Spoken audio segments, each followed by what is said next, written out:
Oh! Ayan! Kalaro, ito na naman ulit.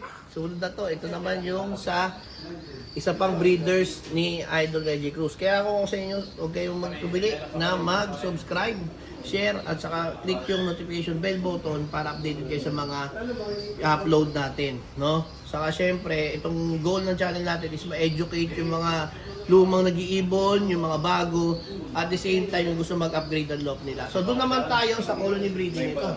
Si Idol Reggie Cruz at saka si Idol Neil Aquino. O ito yung stock bird nila. Dito yung hen and cock kapag hindi ginagamit.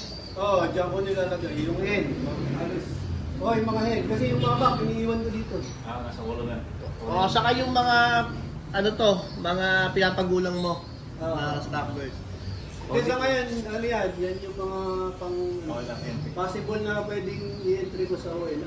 Yun. Pinapagulang ko dyan. Kalapatids, so. Entry kami, kalapatids. Saka huwag niyo kalimutan ha, pare-parehas kami.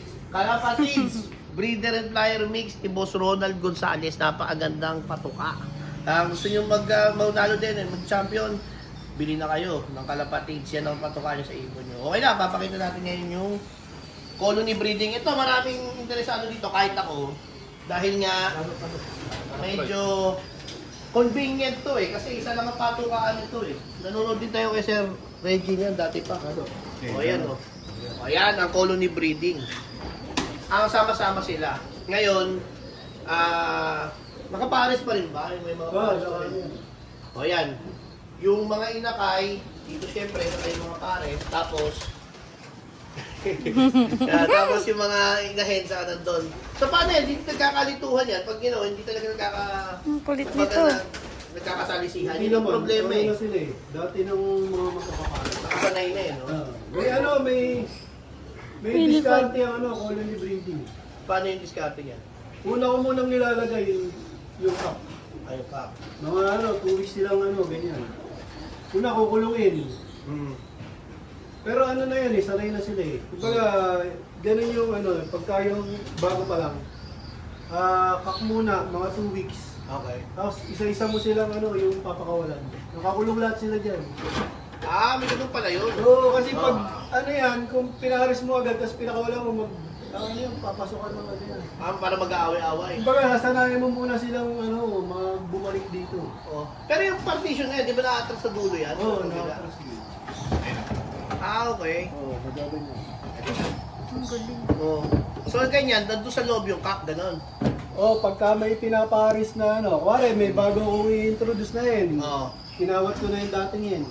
Natanggalin ko yun, ikukulong ko muna yung bago yun. Ngayon, babara ako dito yung cup hanggang sa magkasawa sila. Okay. Ganyan. So yun talaga, komplikado lang to sa pag mga bago kayo. Pero kapag ganyan na nakasanayan medyo na. komplikado pagka yung... Oo. Kasi ang kaganda naman dito, napapanood ko nga rin kay Sir Reggie Cruz dati. Convenient kasi siya lang patuka mo. Pag naiparis mo na sila, isa na lang nilalagyan mo pagka patuka. nasanay na. Saka kagandahan dito napapaliguan, saka naaarawan ng ibon. Yun ang pinaka... Mga ilang clutch ka dyan, Sir? Mga 4-5. Doon sa... Yun yung advantage ng sa tingin ko ng colony. Doon sa mga single cage. Parang doon dalawang clutch lang. Parang na siya, parang... Hindi ka tulad dito. Yung ibon nakakaligo, nakarawan, tapos sila, yung free sila na maggala dito. Makakapagaspas. Nakakita nga ako pag bumaba na yung mga inakay, sinusubuan na ng sino Tapos yung pa yung isang niyan, kagandahan. Kahit hindi niya anak, sinusubuan niya. Kasi alam niya, nakabreed sila lahat. Kaya lang pag may salbahing breeder, tinatanggal niya. Ayaw ko yun. Dapat sanay siya sa ganito. Oo, dapat subukan niya. Kasi inaaway niya yung mga inakay no? Kaya sa akin, hindi siya magaling na breeder pagka yun. Pag nangangalbo yung... Meron May ganun din ako scalper. Yung akala ko, reject yung mga inakay niya. Yung pala, nung nakita ko, nung inobserba ko, tinutuka-tuka pala niya, kaya yung kalbo yung mga meron naman yung nanunuka ng balahibo. Yun nga. Yun na, nanunuka ng balahibo, kalbo nga yung mga inakay niya. Yung breeder yun. Hindi ko na rin tinuloy yung inakay na yun, kasi baka yung mga anet nun, sira na. Pwede nga rin, trauma na din doon sa ibon. Trauma sa inakay. Baka paglaki niya, hindi na siya Sir, ang sukat nito. Ganda. Pero tingin ko to, mga 2 feet to. Kasi ito mga... Pinagtanong na sa akin ito eh, kaya lang nakalimutan. So, ito mga 2 feet. 2 feet. Tapos ito... Ligtas. Lapad, tsaka yung loob. Ito mga 40 to. 2 feet and 40, 50 ganyan. Tapos ito, yung lalim niyan, mga 2 feet din. Estimated para estimated din. Pero, siguro mga parang, kung titignan mo sa tansyahan to, parang ito yung Taiwan cage.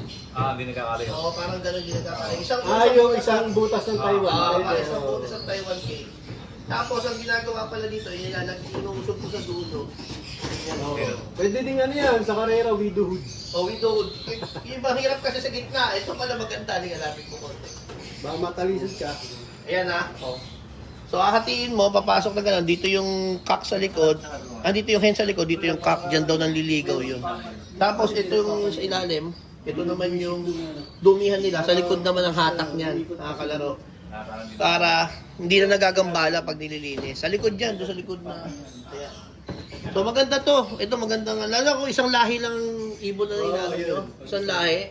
O lahat na sama-sama. Kaya yung mga PI line natin gagawa natin ng Yung ganito. natural pairing ang gusto mo. Natural pairing. Oo, pakawalan mo na sila. Yan yung bago na uso ngayon kasi sa HBM, yung 3M points niya na Oo, nanalo. natural pairing. Pairing. Hinanap nila yung soulmate nila. Hinanap nila yung asawa nila. Yung dalawa na Para may ano rin, advantage kasi sariling ano yun. Parang Gusto tao. nila yung yun. gusto nila. Ay maganda yung naging Pinili. habit. Destiny. Kaya lahat kayo, mga natural breeding na. O yan, tingnan mo. Doon pa meron din, oh. Tsaka ano, nakadesign talaga to sa ano, breeder flyer. Kung makikita mo. Ayun, oh, may tractor, oh. Dati yung Tractor, mga oh. ano, yung mga breeder ko flyer. Medyo pwede ba? Oo, lumilipad. Oo, Kaya lang, lumilipad. simula Si nung Medyo nawalan ako, hindi ko naglito. Mahirap yun pagka nakakusa. Oo. Ito, tingnan mo. Dumami yung pusa. Yan, isa pa. Ganon din. Pero to, ito yung typical na widowhood, no? Ito yung widowhood talaga ba? Widowhood box. Ayun, oh. Ayan din. Pero yung kainan niya, ito din, oh. Ito yung typical na widowhood, eh, no? Oo. Widowhood box. Ito yung ginagamit sa mga karera, eh. Tapos yun, check mo sa labas. Ayan. Yan ang kagandahan dito sa,